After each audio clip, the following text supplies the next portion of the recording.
108 जन्माष्टमी पूजा समिति आप लोगों का हार्दिक अभिनंदन करती है और करती रहेगी। पूजा कमेटी से आग्रह है कि डीजे पर गैदरिंग ना फैलाए, कृपया शांति बनाए रखें। कृष्ण कन्हैया की जय। माथवे पर बान्हबै लोहा की पगड़िया, मटकी टांग के फोरबै गगरिया,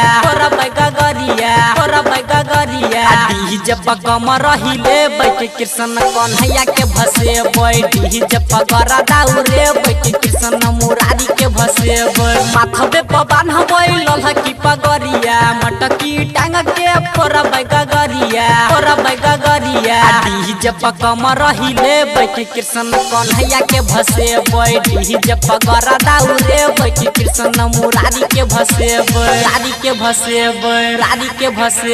डीजे वाला भाई से अनुरोध है कि गाड़ी को थोड़ा धीरे धीरे बढ़ाए, आगे भक्तों का बहुत भीड़ है और छोटे छोटे बच्चे को पानी में जाने से मना करें ताकि पानी में बहुत गड्ढा है। साल भर से छे रही लालसा बैठे मुरहती हाँ कृष्ण कन्हैया करतै हमारो मनसा पूरती डीजे पर कमर हिले बैठी कृष्ण कन्हैया के भसेबै, रंग गुलाल उरे बैठी कृष्ण कन्हैया के भसेबै।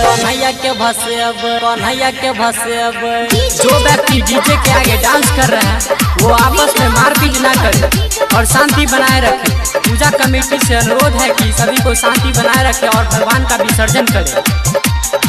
बड़ा सुंदर लागही देखन अपन मुरली धारी, बड़ी धूम धाम से करबै हम तैयारी, आ जोर से नहरा लगे कि आए मुरली वाला के भसेबै, डीजे पर कमर हिले कि कृष्ण कन्हैया के भसेबै। गाड़ी वाले भाइयों से निवेदन है कि गाड़ी को थोड़ा धीरे धीरे बढ़ाए, आगे भक्तों का बहुत भीड़ है और किसी भी तरह का गैदरिंग ना फैलाए और बढ़िया से भगवान का विसर्जन करें।